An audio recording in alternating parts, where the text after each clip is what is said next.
ونعوذ بالله من شرور أنفسنا ومن سيئات أعمالنا من يهده الله فلا مضل له ومن يضلله فلا هادي له ونشهد أن لا إله إلا الله وحده لا شريك له ونشهد أن محمدًا عبده ورسوله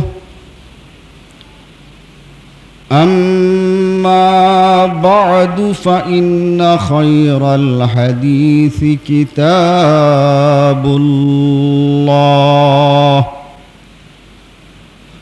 وخير الهدي هدي محمد صلى الله عليه وسلم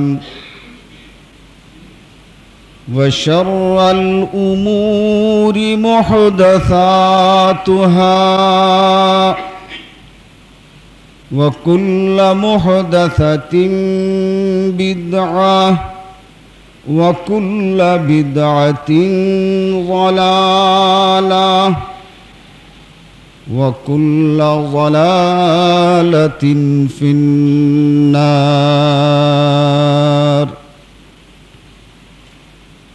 عن جابر بن سمرة رضي الله تعالى عنه قال قال رسول الله صلى الله عليه وسلم إن الله سمى المدينة طابة. الله رب العالمين লাখ লাখ শুকর, আমরা আজকার এই জুমাতে হাজির হতে পেরেছি। নবী মুহাম্মদুর রাসূলুল্লাহ সাল্লাল্লাহু আলাইহি ওয়াসাল্লামের উপরে লাখো সালাত ও সালাম, যার প্রদর্শিত পথ আর হেদায়েত পেয়ে আমরা ন্যায় এবং সত্যকে জানতে বুঝতে পেরেছি, অবলম্বন করার তৌফিক পেয়েছি। আজকের খুতবা মদিনা মুনাওয়ারার সম্মান এবং তার সাথে আমাদের সংশ্লিষ্টতা। নবী মুহাম্মদুর রাসূলুল্লাহ সাল্লাল্লাহু আলাইহি ওয়াসাল্লাম মদিনা মুনাওয়ারাতে হিজরত করে গিয়েছিলেন। সেখানেই তিনি ইন্তেকাল করেছেন, সেখানেই তাকে সমাহিত করা হয়েছে। এই মদিনার সঙ্গে মুসলমানদের পারস্পরিক সম্পর্ক কি, আজকে খুতবার বিষয় সেটাই। হযরত জাবির ইবনে সামুরা রাদিয়াল্লাহু তাআলা আনহু বলেন যে রাসূল সাল্লাল্লাহু আলাইহি ওয়াসাল্লাম বলেছেন,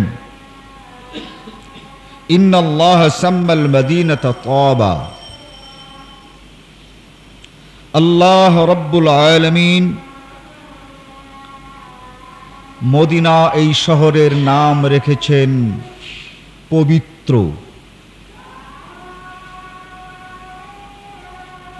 তাবা তয়্যিবা এর অর্থ হচ্ছে পবিত্র। আজকে আমরা মুসলমান দিগকে দেখি বহু স্থান বহু জায়গার আগে তারা পবিত্র শব্দটি ব্যবহার করে। পবিত্র আজমির শরীফ, এগুলো আপনারা বিভিন্ন পত্রপত্রিকায় সেখানকার কোনো অনুষ্ঠানের যে প্রচারপত্র ছাপা হয়ে আসে তাতে দেখবেন পবিত্র ওরস শরীফ ইত্যাদি ইত্যাদি। অন্যান্য জায়গাগুলোর সঙ্গে যে পবিত্র শব্দটা ব্যবহার করা হয় এটা বিদআত। পবিত্র শব্দটা আল্লাহ রাব্বুল আলামিন ব্যবহার করেছেন মদিনার সাথে। আল মদিনাতু তাবা, এজন্য বলা হয় আরবিতে মদিনাতু তাইয়্যিবা, পবিত্র শহর ও নগর সেটা একমাত্র মদিনা মুনাওয়ারা।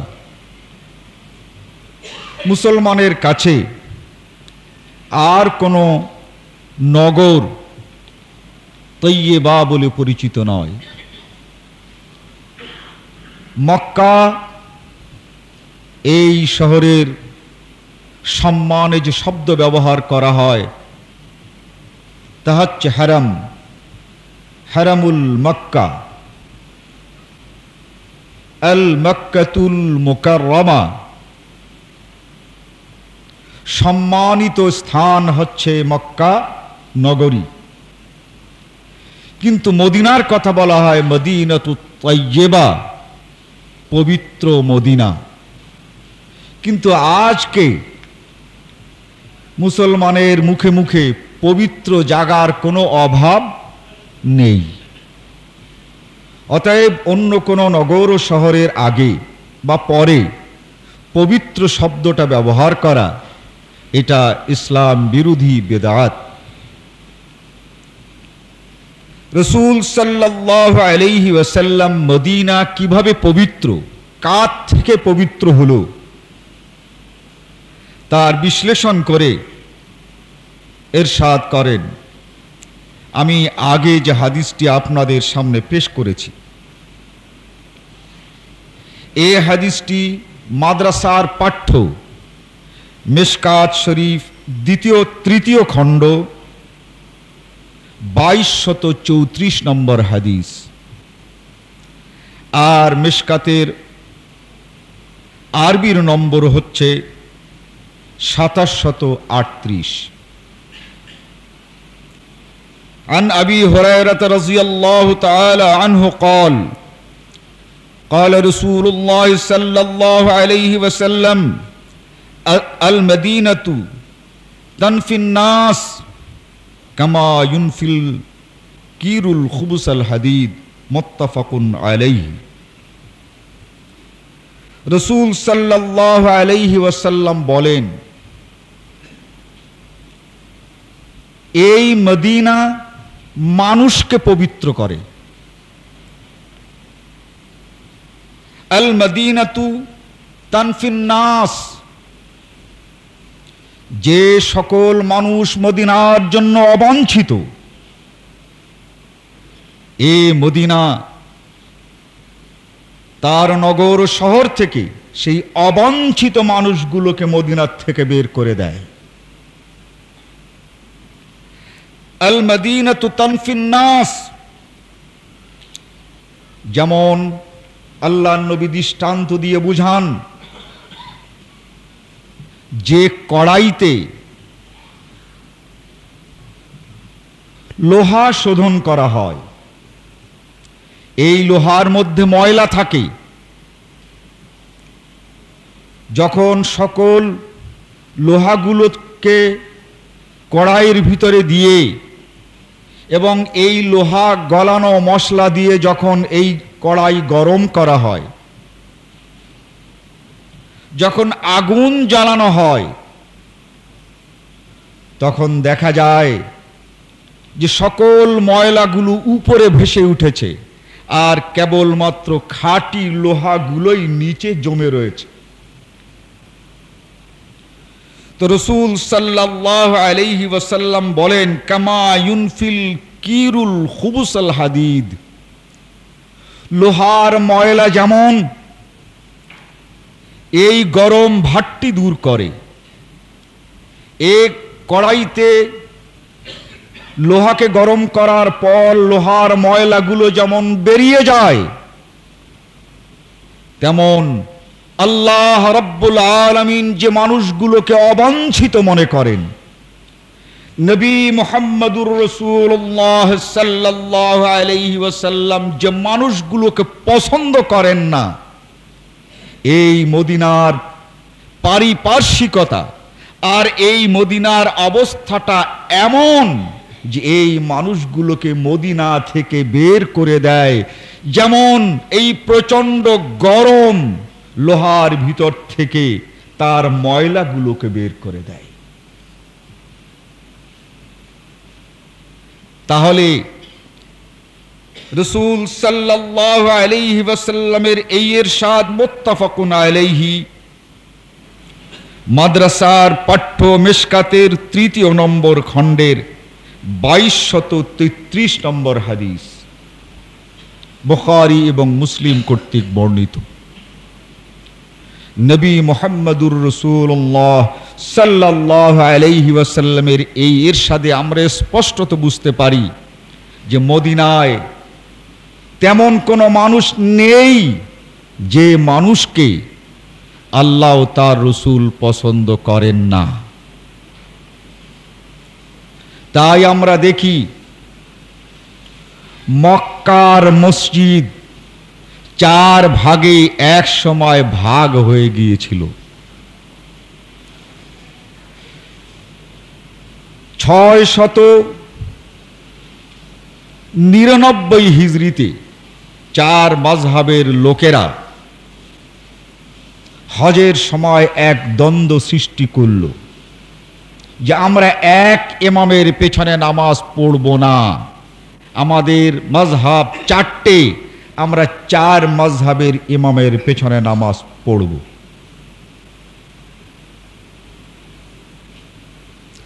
এ দ্বন্দ্বের কোনরূপ মীমাংসা করা সম্ভব ছিল না। হাজিরা বিভিন্ন মাযহাবের যারা ছিলেন তারা পরস্পরে দ্বন্দ্ব আর সংঘাতে লিপ্ত হলেন, অনেকে হজটি পর্যন্ত আহত হওয়ার কারণে করতে পারলেন না। তখন এই মক্কা মদিনা তুর্কি সালতানাতের অধীন ছিল। তুর্কির সুলতানের পক্ষ থেকে মক্কা এবং মদিনা যে হেজাজ প্রভিন্স বা প্রদেশ, তার গভর্নর ছিলেন ফজল বিন বারকুক। তিনি যথেষ্ট চেষ্টা করেও যখন দ্বন্দ্ব আর সংঘাতের মীমাংসা করতে পারলেন না, তিনি ওই বছর বলে দিলেন যে আগামী বছর আপনাদের জন্য ব্যবস্থা আমরা করব, আর গন্ডগোল করবেন না। তা হচ্ছে এই মসজিদে হারামের মধ্যে 4টি ইমামের দাঁড়াবার জায়গা করে দেব, 4টি মেহরাব করে দেব। 4 মযহাবের ইমামগণ ওই 4টি মযহাবে দাঁড়াবেন। যে মযহাবের লোকেরা নামাজ পড়তে চান যার যার ইমামের পেছনে দাঁড়িয়ে যাবেন, গন্ডগোল আর করবেন না। এ ব্যবস্থা ফজল বিন বারকুক 700 হিজরিতে করে দিল। সেই 700 হিজরির পর থেকে শুরু করে 1343 হিজরি পর্যন্ত এই ব্যবস্থা চালু ছিল। মদিনা মুনাওয়ারায় ফজল বিন বারকুক প্রস্তাব দিল যে এই মদিনার এই মসজিদকেও 4টি ভাগে ভাগ করতে হবে, এরও 4টি মুসাল্লা তৈরি করতে হবে। মদিনার লোকের স্পষ্ট জবাব দিয়ে দিল, ফজল বিন বারকুক, মদিনায় যদি তুমি কোনো রক্তপাত চাও,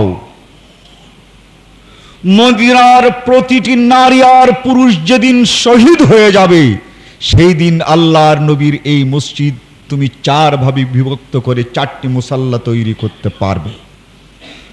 মক্কার লোকেরা তো বাধা দেয় নাই, কিন্তু মদিনার লোকেরা তোমাকে এই রসুলের মসজিদকে 4 ভাগে ভাগ করতে দেবে না।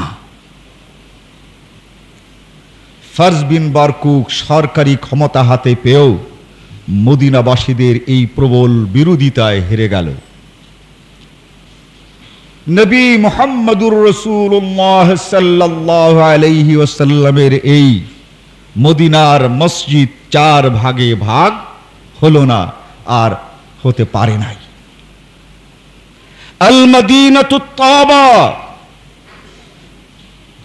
এই দলাদলি মুনাফিকি, এই মুনাফিকি মদিনা পছন্দ করে নাই।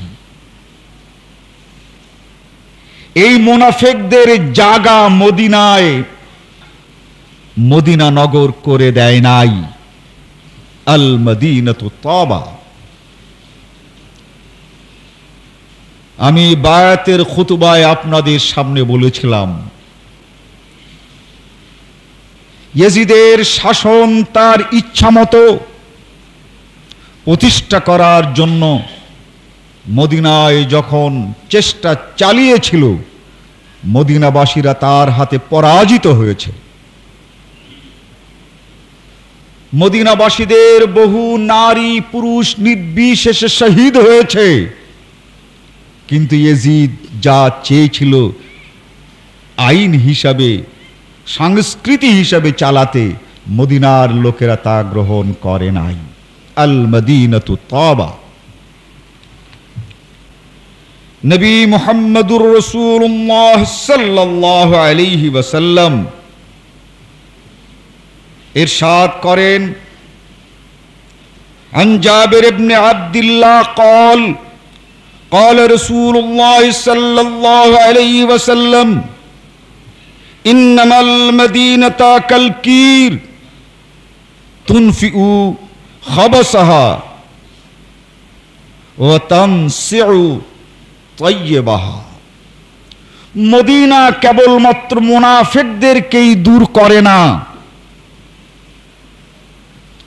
এই মদিনা মুনাফিকদের জন্য ওই উত্তপ্ত কড়াইয়ের মতো তপ্ত হয়ে যায়, মুনাফিকরা পালিয়ে যায়। কিন্তু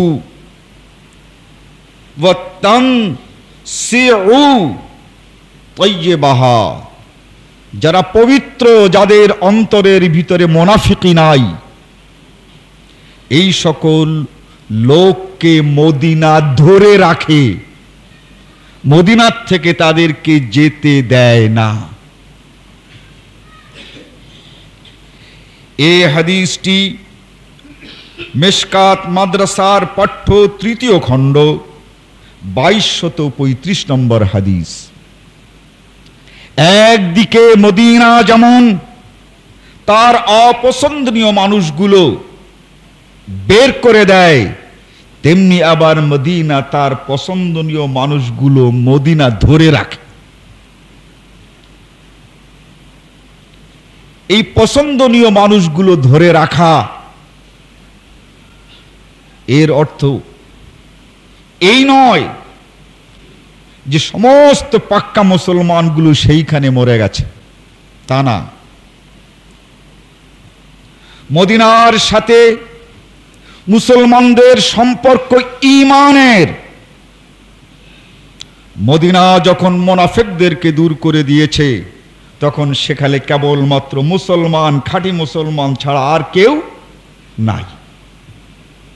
এবং এই মদিনার সাথে সম্পর্ক রাখে, এই মদিনার থেকে যে সকল মানুষ বাইরে বেরিয়ে গেছেন ইসলামের প্রচারের জন্য, তাবলীগের জন্য, তাদের মনটা এই মদিনার সঙ্গে গাথা এবং বাঁধা।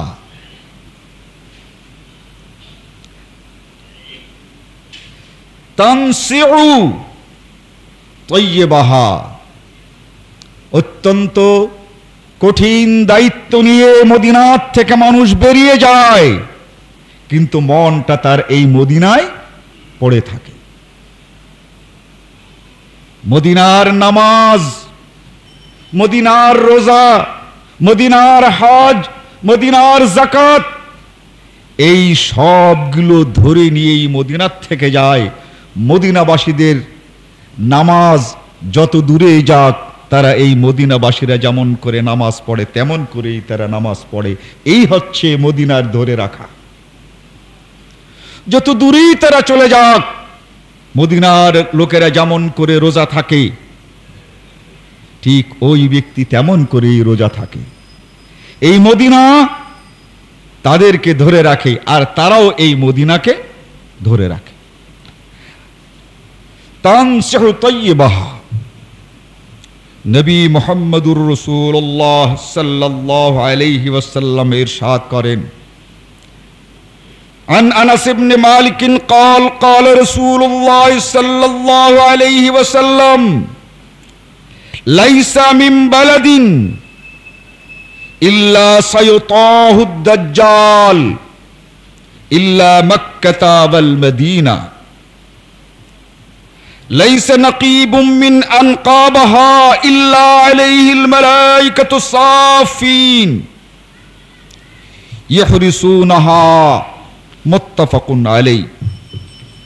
আল্লাহর নবী মুহাম্মদুর রাসূলুল্লাহ সাল্লাল্লাহু আলাইহি ওয়াসাল্লাম ইরশাদ করেন,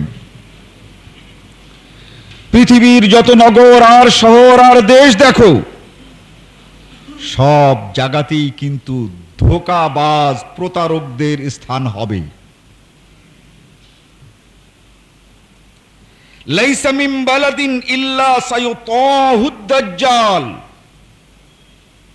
প্রতিটি শহরে আর নগরে এই দজ্জাল প্রবেশ করবে, ধোঁকাবাজেরা প্রবেশ করবে। দজ্জাল অর্থ প্রতারক, ধোঁকাবাজ। কিন্তু এই ধোঁকাবাজ মক্কা আর মদিনায় প্রবেশ করতে পারবে না।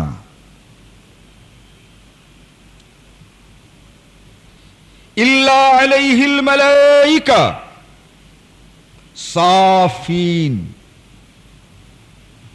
এই নগর দুটোর চতুর্দিকে ফেরেশতারা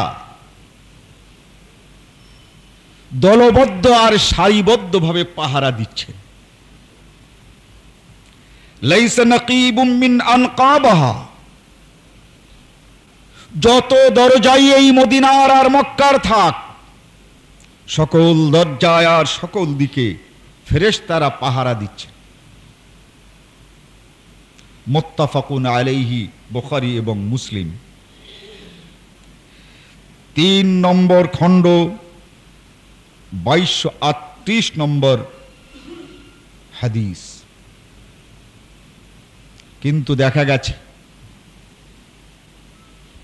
মক্কায় ভিতরে কিছু লোক এমন ছিল যারা বিভিন্ন সময় বিভিন্ন সরকারের অন্যায়ভাবে সমর্থন করেছে। তাদেরই সমর্থনে অনেক হট্টগোল, গণ্ডগোল এবং বিবাদ ও ফিতনা সৃষ্টিকারী তাদের সহায়তায় মক্কায় স্থান পেয়েছে। কিন্তু মদিনা মুনাওয়ারা, আল মদিনাতুত তাইয়্যিবা, সেখানে আভ্যন্তরীণভাবে কোনো মুনাফিক সৃষ্টি হয় নাই যাদের কাছে বাইরের মুনাফিক গিয়ে স্থান পেতে পারে।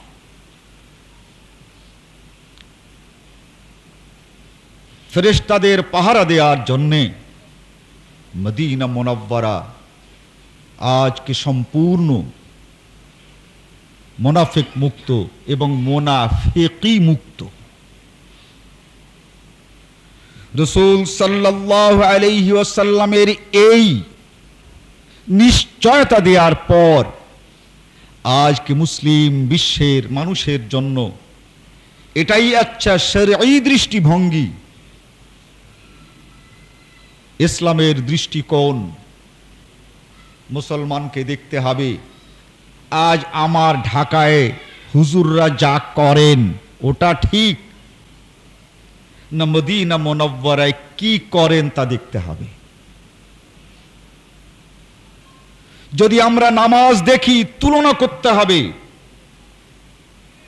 মদিনা মুনাওয়ারায় কেমন নামাজ পড়ছে আর আমাদের দেশের লোকেরা কেমন নামাজ পড়ছে। মদিনার নামাজের সঙ্গে যদি আমাদের নামাজের মিল হয় তাহলে বুঝতে হবে মদিনায় যারা ওই নামাজ পড়ছেন তাদের মধ্যে মুনাফিক নাই। আমাদের নামাজ যদি মদিনার নামাজের মতো হয় তাহলে এটাই স্পষ্ট হয়ে যাবে যে অন্ততপক্ষে নামাজের মধ্যে মুনাফিকি নাই। আল মদিনাতু তাবা আল মদিনাতু তাইয়্যিবা। কিন্তু যদি আমরা দেখি মদিনার নামাজের মতো আমাদের দেশে কোথাও নামাজ হচ্ছে না, তাহলে নবী মুহাম্মদুর রাসূলুল্লাহ সাল্লাল্লাহু আলাইহি ওয়াসাল্লামের এই হাদিস মোতাবেক আমাদের দেশের নামাজ হচ্ছে না। তার কারণ বিশুদ্ধ নামাজ মদিনাবাসীদের নামাজ, সেই নামাজের মধ্যে খাদ নাই। লোহার মধ্যে যেমন খাদ থাকে না লোহা জ্বালালে, তেমন করে মদিনাবাসীদের ওই নামাজে খাদ নাই। ঠিক আমাদের দেশের এই নামাজে খাদ আছে। যখনই সূর্য অস্তমিত হয় সঙ্গে সঙ্গেই একই সঙ্গে দেখা যায় টেলিভিশনে, একই সঙ্গে রেডিওতে, সূর্য অস্তমিত হলো সঙ্গে সঙ্গে ইফতারের আজান শুরু হয়ে গেল। কিন্তু বাইতুল মুকাররমের আজান হয় সূর্য ডুবে যাওয়ার 3 মিনিট পর।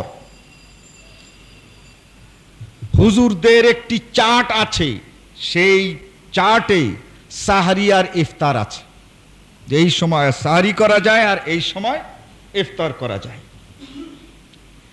দেখা যায় যে আমাদের দেশের হুজুরদের ইফতার সূর্য অস্তমিত হওয়ার কম পক্ষে, কম যেখানে আছে সেখানে 3 মিনিট পর, কোন জায়গাতে 5 মিনিটও আছে, কেউ বলছেন কোন জায়গাতে 10 মিনিটও আছে। তাহলে বোঝা গেল যে মদিনার রোজা আর এই 10 মিনিট পরে ইফতারের রোজা, মদিনার রোজা আর 3 মিনিট পরে ইফতারের এই রোজা এক নয়। এই রোজার মধ্যে মুনাফিকি আছে আর মদিনার রোজার মধ্যে মুনাফিকি নাই। কোন জায়গা আর জনসমষ্টি যদি মুসলিম মিল্লাতের জন্য দলিল হয়, তাহলে সেই জনসমষ্টি দলিল হচ্ছে মদিনা মুনাওয়ারার মানুষ, হচ্ছে সেই জনসমষ্টি দলিল হওয়া। যদি কেউ দেখায় যে এত হুজুররা যা করে এটাকে ঠিক নয়, তখন দেখতে হবে বাংলাদেশের হুজুররা আর মদিনার হুজুররা। যদি মদিনার হুজুরদের সঙ্গে বাংলাদেশের হুজুরদের মিল হয় তাহলে বুঝতে হবে বাংলাদেশের হুজুররা ঠিক আছে। কিন্তু মদিনার হুজুরদের সঙ্গে যদি বাংলাদেশের হুজুরদের মিল না হয় তাহলে নবী মুহাম্মদুর রাসূলুল্লাহ সাল্লাল্লাহু আলাইহি ওয়াসাল্লামের এই হাদিস মোতাবেক বাংলাদেশের হুজুররা আল্লাহর কাছে অবাঞ্ছিত।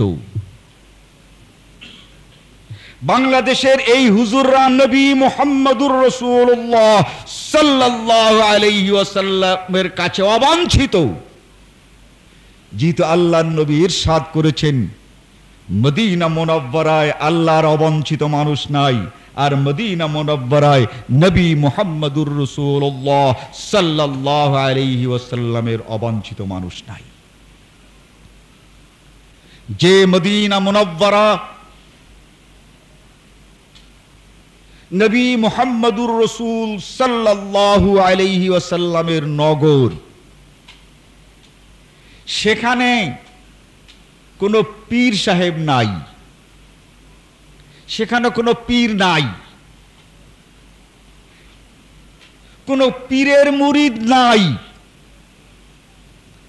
আর এই পীর আর মুরিদ বাংলাদেশে।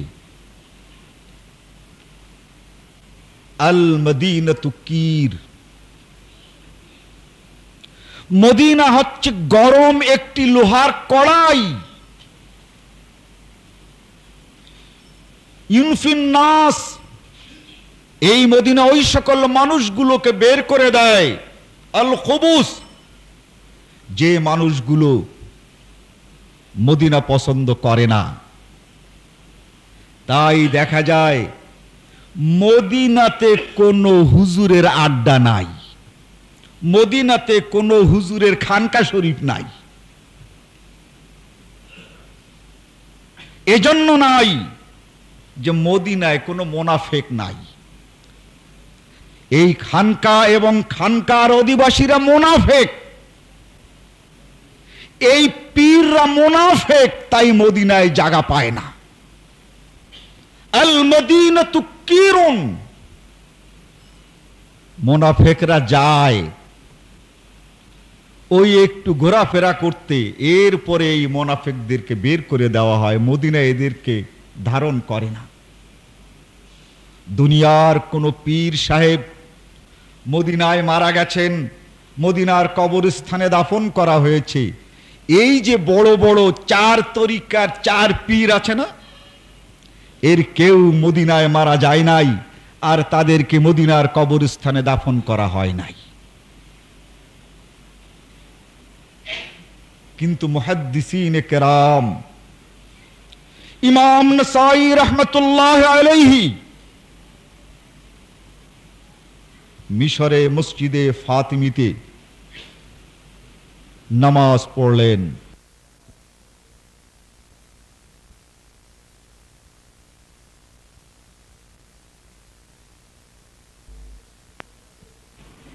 নামাজের পরে লোকেরা ধরল যে আপনি আমাদেরকে কিছু হাদিস শোনান। ইমাম নাসাই বললেন, তোমরা কিছু বলো, তার উপরে আমি হাদিস শোনাই। হাদিস শোনাতে লাগলেন। এক পর্যায়ে ইমাম নাসাইকে বলা হলো, বলুন এই হাদিসটা হাদিস কিনা। হাদিসটি হচ্ছে এই, যে রাষ্ট্রের রাষ্ট্রীয় পতাকা হবে কালো, ইজা রাআইতুম রুআতুস সাওদা ফাইন্না ফিহা খলিফাতুল্লাহিল মাহদি, ওই কালো পতাকা ধারণ করে যে রাজনৈতিক দলটি থাকবে তার মধ্যেই মেহেদি, যিনি হেদায়েত করবেন সেই হাদি আল মাহদি, এই ভালো মানুষটি সেখানে থাকবে। ইমাম নাসাই বললেন, বন্ধুগণ, এটা আল্লাহর নবীর নামে একটি মিথ্যে কথা, এটা হাদিস নয়। আর যান কোথায়? ওই কালো পতাকার সমর্থক যারা, তারা ইমাম নাসাই রাহমাতুল্লাহ আলাইহিকে ওই মসজিদের মধ্যে মার শুরু করে দিলেন। তার শরীরে বহু জায়গায় হাড়গুলো ভেঙে গেল। ইমাম নাসাই বললেন যে আমাকে তোমরা মদিনায় নিয়ে চলো। লোকেরা বলল, কেন? আপনার জন্মস্থানে আমরা নিয়ে যাই। তিনি বললেন যে না, আমাকে মদিনায় নিয়ে চলো। ইমাম নাসাইকে মদিনায় নিয়ে আসা হলো। এশার সময় পৌঁছালেন, অসুস্থতা আরো তার বেড়ে গেল। তিনি পরের দিন দুপুরের দিকে, জোহরের পরে লোকদেরকে কিছু হাদিস শোনালেন এবং খুতবা দিলেন। তিনি নামলেন, শুয়ে পড়লেন। ইমাম নাসাই রাহমাতুল্লাহ আলাইহি শেষ নিঃশ্বাস ত্যাগ করলেন। এভাবে বহু মুহাদ্দিস তাদের এই মদিনায় মৃত্যু হয়েছে, টেনে মদিনায় নিয়ে আসছে। ইমাম বুখারী রাহমাতুল্লাহ আলাইহি সহিহ আল বুখারী সংকলন করবেন, চিন্তা করলেন নিশাপুরে বসে এটা করবেন। ইমাম বুখারীর চিন্তা হলো যে আমি নিশাপুরে বসে এই বুখারী সংকলন করব, এটা কি আমার জন্য ভালো হবে? আমি মদিনায় চলে যাব। ইচ্ছা হলো, তিনি মদিনায় আসলেন এবং 9082টি হাদিস তিনি মদিনায় বসে সংকলন করেছিলেন। কিভাবে? এই যে মসজিদে নববী এখন আছে, তার থেকে পূর্ব দিকে ছোট্ট একটি জায়গা আছে, ছোট্ট একটি ঘরের মতো, 22 থেকে 25 জন লোক দাঁড়াতে পারে, এই রকমের 3টি কাতার হয়। উপরে লেখা আছে মসজিদুল বুখারী, ইমাম বুখারীর মসজিদ। আসলে ইমাম বুখারীর ওটা মসজিদ ছিল না, ওটা ছিল ইমাম বুখারীর থাকার ঘর। ওইখান থেকে ইমাম বুখারী আসতেন, গোসল করতেন, নূতন পোশাক পরতেন, খাতাটা নিয়ে আর কলম নিয়ে আসতেন।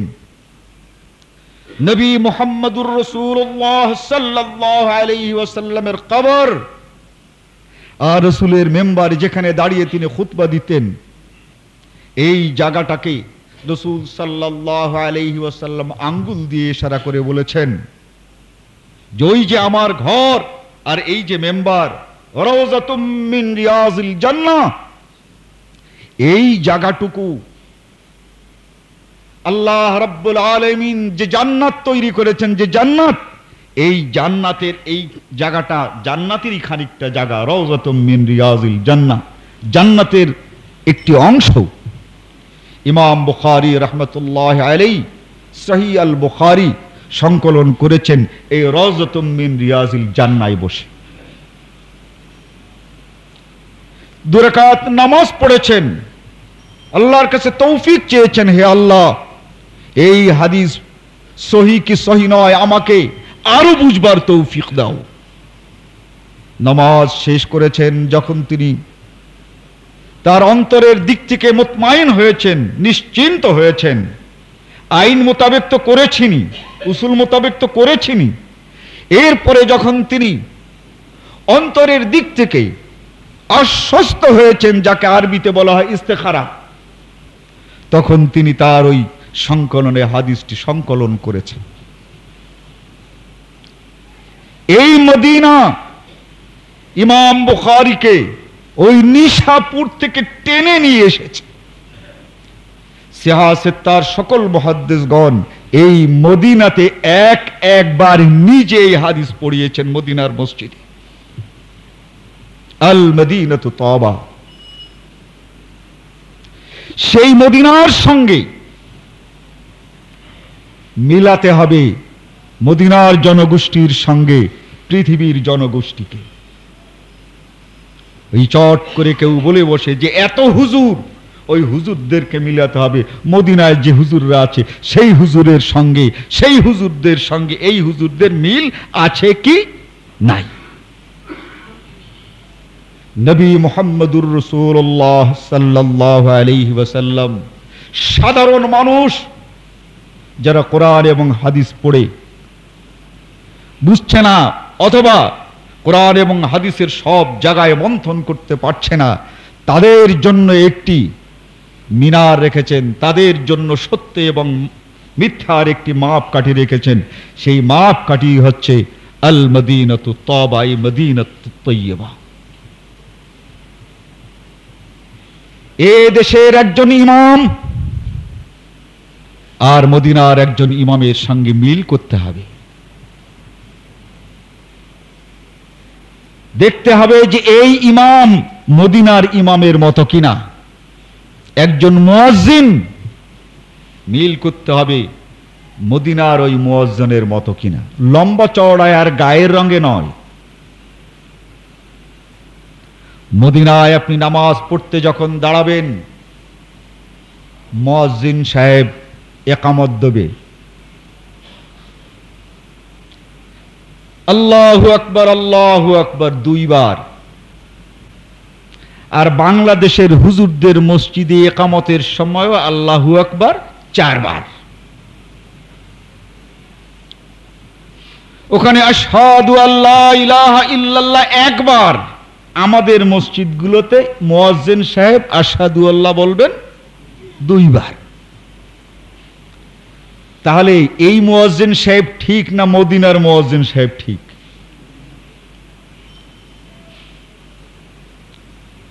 যদি মদিনার মুয়াজ্জিন সাহেবের সঙ্গে বাংলাদেশের মুয়াজ্জিন সাহেব তার মিল না হয়, তো এই মুয়াজ্জিন সাহেব মুনাফিক আর ওই মুয়াজ্জিন সাহেব মুসলমান। এই স্পষ্ট পার্থক্য সৃষ্টি করার জন্যই দুনিয়ার মানুষকে বলেছেন, তোমরা দেখো মদিনায় কি হয়। মদিনায় যারা বাংলাদেশি যায় তাদেরকে নয়, যারা মদিনার অধিবাসী স্থায়ী, যারা ওই সাহাবা তাবেঈন তবে তাবেঈনের বংশধর, যাদের প্রতিটি রক্তের শিরায় শিরায় প্রবাহিত হয়েছে নবী মুহাম্মদুর রাসূলুল্লাহ সাল্লাল্লাহু আলাইহি ওয়াসাল্লামের হেদায়েত, তাদেরকে দেখো যারা 2 দিন 4 দিন 5 দিন ওইখানে চাকরি করতে গেছে টাকা ইনকাম করার জন্য, চাকরির মেয়াদ শেষ বাংলাদেশে চলে এসেছে, তারা না, বরং যারা সেখানে আছে, যারা হিজরত করে মদিনায় গেছে কোনোদিন আর আসবে না, দেখো তারা অনুসরণ করছে কি। ওখানকার ইমাম সাহেব যখন সূরা ফাতিহা পড়া হয়ে যায় জোরে বলেন আমিন। খানকা শরীফের ইমাম সাহেব আমিন বলেন আস্তে, আর মক্কা শরীফের ইমাম সাহেব, মদিনা শরীফের ইমাম সাহেব আমিন বলেন জোরে। তো খানকা শরীফের ইমাম সাহেব আর মদিনা শরীফের ইমাম সাহেব, এই দুটার মধ্যে আমরা বেছে বের করব মুনাফিক কোনটা।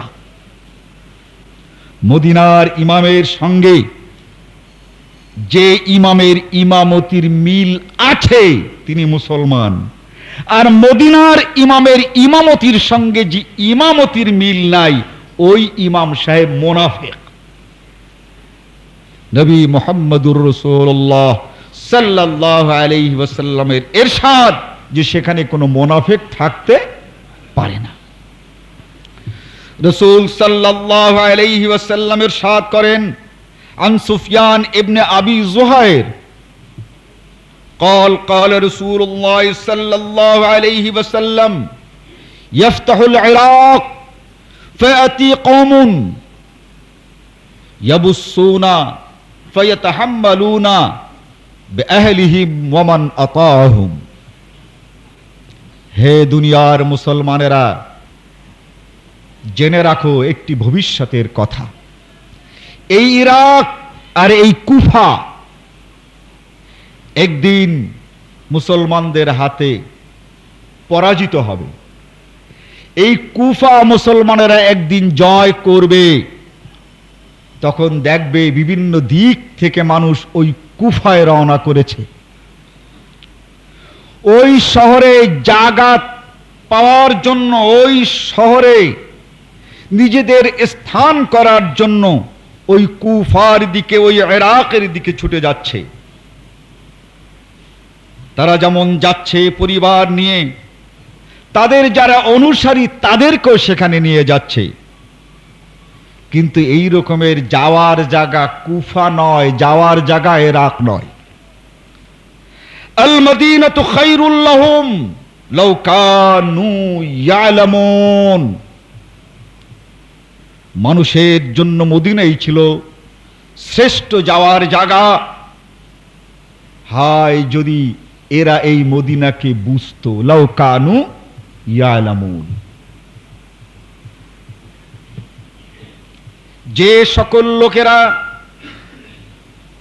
মদিনায় যায় তারা মদিনাবাসীদেরকে অনুসরণ করে,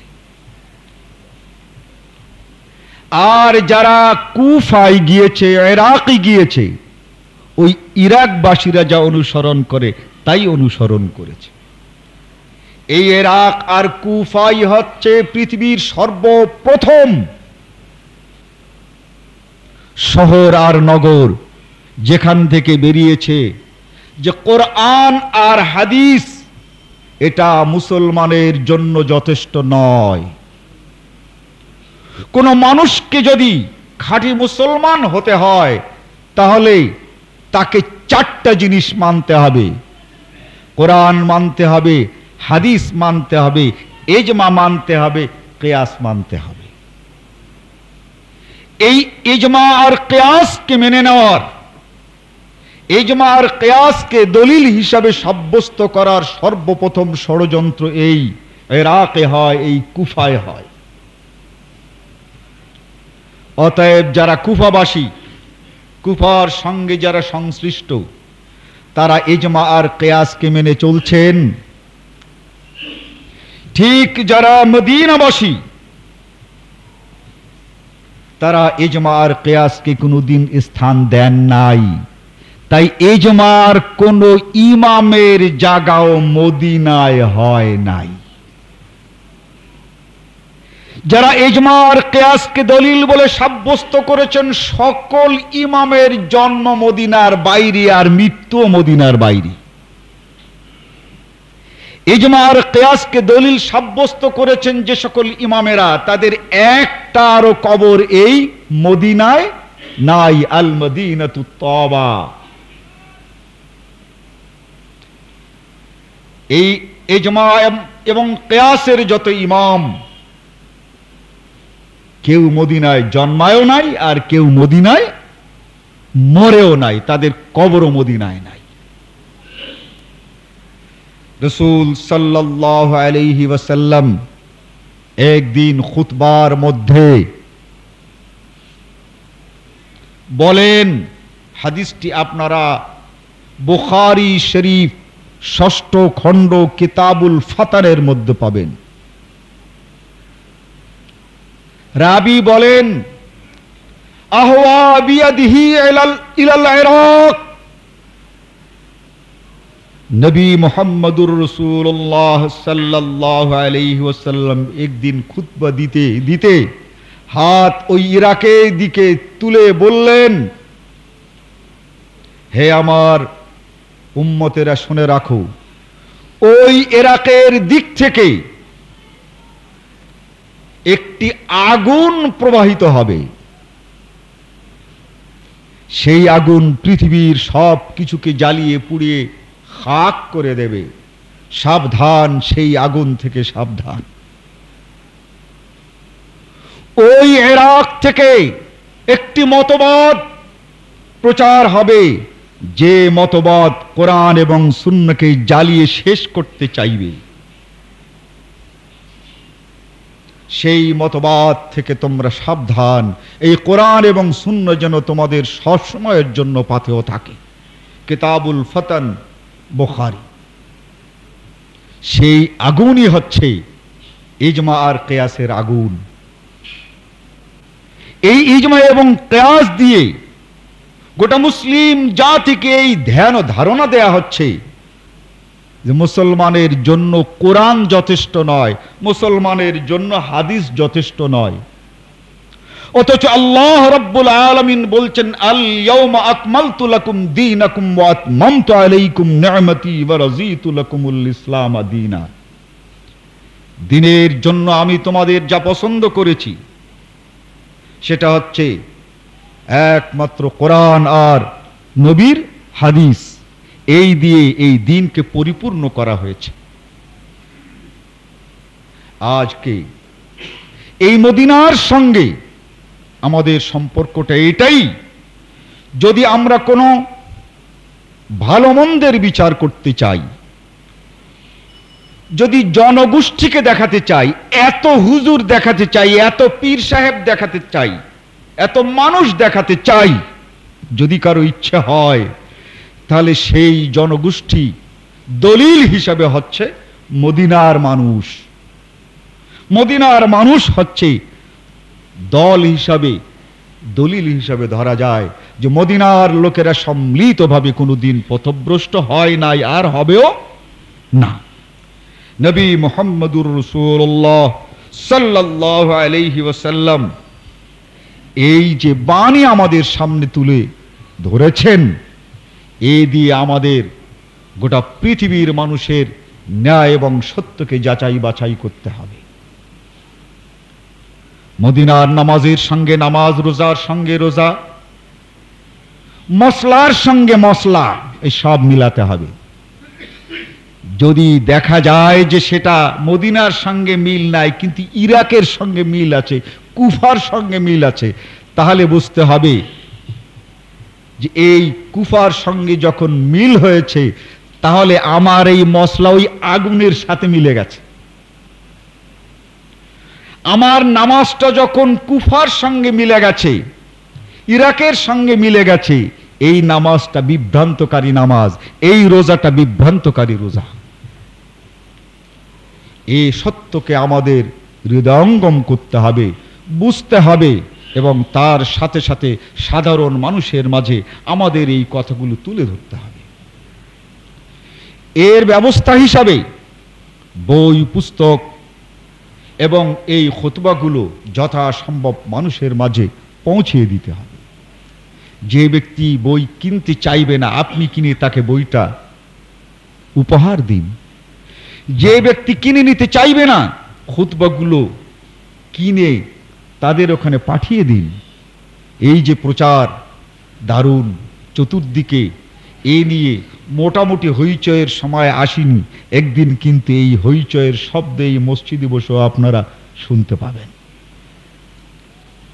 আল্লাহ রাব্বুল আলামিন এই যে প্রচারমূলক সত্য কথাগুলোকে মানুষের সামনে তুলে ধরার এই প্রচারে আমাদেরকে শরীক করুক, আর আমরা এগুলো মেনে চলতে পারি, সেই তৌফিক দান করুক।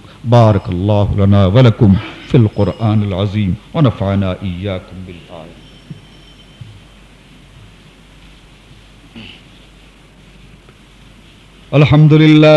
আলহামদুলিল্লাহ নাহমাদুহু ওয়া নাস্তাঈনুহু ওয়া নাস্তাগফিরুহু ওয়া নু'মিনু বিহি ওয়া নাতাওয়াক্কালু আলাইহি ওয়া নাউযু বিল্লাহি মিন শুরুরি আনফুসিনা ওয়া মিন সাইয়্যাতি আ'মালিনা।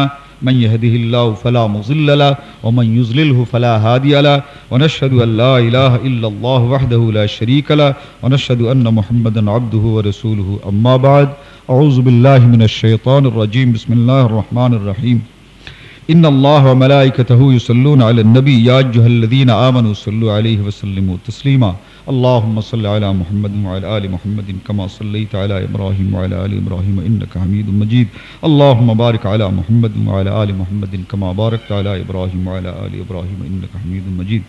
কিছু প্রশ্ন এসেছে, কিছু অনেক বড়। এই যে বড় প্রশ্ন, এটা ব্যক্তিগতভাবে আমার কাছে জেনে নেওয়াটাই ভালো। প্রশ্ন ছোট ছোট হওয়া উচিত, যা খুতবায় জবাব দেওয়া যায়। অনেক বড় প্রশ্ন তো মুশকিলের ব্যাপার। আমি সূরা ফাতিহা পড়ার পর অন্য সূরার কিছু অংশ পড়ার পর সূরার বাকি অংশ ভুলিয়া গিয়াছি, এমন সময় আমি কি নামাজ ছাড়িয়ে দেব? আপনি অন্য আয়াত যদি কমপক্ষে সূরা ওয়াল আসর অথবা ইন্না আতাইনাকাল কাউসার এই পরিমাণ পড়ে থাকেন, তাহলে আপনি রুকুতে যাবেন। অর্থাৎ এক সূরা পরিমাণ, 3টি আয়াত পরিমাণ যদি পড়া হয়ে যায়, তাহলে আপনি রুকুতে যেতে পারেন। কিন্তু যদি আপনার তা না হয়, তাহলে আপনার যে কোনো জানা সূরা পরে আপনি পড়ে নেবেন। ফাকরাউ মা তায়াসসারা মিনহু, সূরা মুজাম্মিল।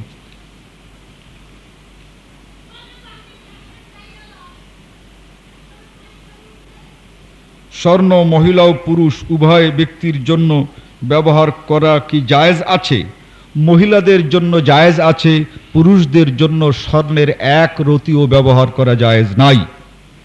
এটা আপনারা মিশকাত শরীফ কিতাবুল লিবাস বাংলা তর্জমা হয়েছে, ওখানে পাবেন যে আল্লাহর নবী স্বর্ণ পুরুষের জন্য হারাম করেছেন। স্বর্ণ ব্যবহারের কোনো উপকার বা ক্ষতি আছে কিনা? স্বর্ণ একটি পদার্থ, এটা মানুষের জন্য উপকার করে কিনা পদার্থ বিজ্ঞানীদের কাছে জিজ্ঞাসা করতে হবে। তবে এমন পদার্থ বিজ্ঞানের কোনো বই আমি পাই নাই যে এটা ব্যবহারে কোনো মানুষের কিছু উপকার হয়। হুজুর, মানুষ মৃত্যুবরণ করলে তাকে দেখার জন্য যেমন অনেক লোক যায় এবং সেখানে যে ওই মৃত্যু ব্যক্তির সম্পর্কে অনেক ধরনের ভালো মন্দ কথা বলে, এই ধরনের কথা বলা কি মৃত্যু ব্যক্তির শুনতে পায়, তাহা কোরআন ও হাদিসের আলোকে বুঝাইয়া দিবেন। আল্লাহ তাআলা বলেছেন, যে সকল লোক মরে যায় তারা শুনতে পায় না। ওমা আনতা বিমুসমিউম মান ফিল কুবুর, কবরে যারা আছে তারা শুনতে পায় না। আমরা মনে করি কবর গর্তটা খুঁজলেই আর মাটি দিলেই সেটা কবর হয়। ইসলামী পরিভাষায় কবর বলা হয় মৃত্যুর পর থেকে শুরু করে কিয়ামতের ওঠার আগ পর্যন্ত যে সময়টা। তাই ঘরে থাকুক, বাইরে থাকুক, মাটিতে থাকুক, আকাশে থাকুক, শূন্যে থাকুক আর পানিতে থাকুক, মৃত্যুর পর থেকে শুরু করে পুনরুত্থানের পূর্ব পর্যন্ত সময়টিকে শরীয়তের পরিভাষায় বলা হয় কবর। আল্লাহ তাআলা বলেছেন ওমা আনতা বিমুসমিউম মান ফিল কুবুর, যারা এই মৃত্যুর পরে এই কবরে অর্থাৎ মৃত্যুর পরবর্তী অবস্থায় আছে তারা কিছু শুনতে পায় না। অনেক লোকে বলে বুজুর্গানের দিনরে শুনতে পায়, কথাগুলো মিথ্যা কথা। কোনো কবরবাসী তথা মরে যাওয়ার পর শুনতে পায় না। যদি আল্লাহ রাব্বুল আলামিন কোনো নবীকে কিছু শুনান তাহলে সেটা হচ্ছে ওহির মাধ্যমে, আলাদা ব্যাপার, সাধারণ মানুষের জন্য তা নয়। কিছুদিন আগে আমাদের এক লোক রাগের মাথায় তাহার বউকে তালাক দিয়েছিল। এখন আপনার মতামতের উপর আবার স্বামী স্ত্রী মিলে একত্রে বসবাস করিতেছে। এখানকার হুজুরেরা বলে যে হারাম স্ত্রী নিয়া ঘর করিতেছে কেন, এই স্ত্রী তোমার কাছে এখন হারাম। এই সম্পর্কে আপনি কিছু কোরআন হাদিসের আলোকে বলবেন। আমি যে ফতোয়াটা দিয়েছি, যে ফতোয়া অনুযায়ী এই স্বামী স্ত্রী আছে, মেহেরবানি করে কোরআন হাদিসের ওই উদ্ধৃতিগুলো পড়ুন আর বুঝুন। এটা বিরাট ব্যাপার, একটি খুতবায় সকল কোরআন হাদিস বলা সম্ভব নয়। আপনি মুসলিম শরীফ ৪র্থ নম্বর খণ্ড সম্ভবত, এতে তালাকের অধ্যায় এবং বিশেষ করে ৩ তালাকের অনুচ্ছেদে বাংলা তরজমা হাদিস পাবেন। ইবনে আব্বাস বলেন রসুলের সময়, আবু বকরের সময়, ওমরের ৩ বছর পর্যন্ত ৩ তালাক ১ তালাক সাব্যস্ত করা হতো। অতএব যে ব্যক্তি রাগ করে তালাক দিয়েছে তার ৩ তালাক রসুলের এই নীতি অনুযায়ী ১ তালাক করা হয়েছে বলেই স্বামী স্ত্রী একসঙ্গে থাকতে পারতেছে। আপনি আবু দাউদ বাংলা তরজমা মাদ্রাসার পাঠ্য এর ৩য় নম্বর খণ্ড তালাকের অধ্যায় যে দেখবেন, একটি লোক তার স্ত্রীকে তালাক দিয়েছে। রসুল সাল্লাল্লাহু আলাইহি ওয়াসাল্লাম বলছেন রাজেহা, তুমি তোমার স্ত্রীকে নিয়ে যাও। ওই লোকটা বলে ইন্নী তাল্লাকতুহা সালাসান ইয়া রাসূলুল্লাহ, আমি আমার স্ত্রীকে তালাক তো ৩টেই দিয়ে দিছি। এখন ইন্নী কাদ আলিমতু, তুমি এখন আমাকে তোমার ৩ তালাকের কথা বলেছ, মনে করেছো তোমার কথাই আমি শুনবো। ইন্নী কাদ আলিমতু, তোমার বলার বহু আগে আমি জানতে পেরেছি তুমি তোমার স্ত্রীকে ৩ তালাকই দিয়েছো। ফারতাজেহা, তোমার এই স্ত্রীকে নিয়ে চলে যাও।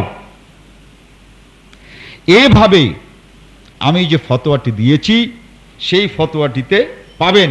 আর এইটা কিন্তু মদিনার ফতোয়া, বুঝতে পেরেছেন?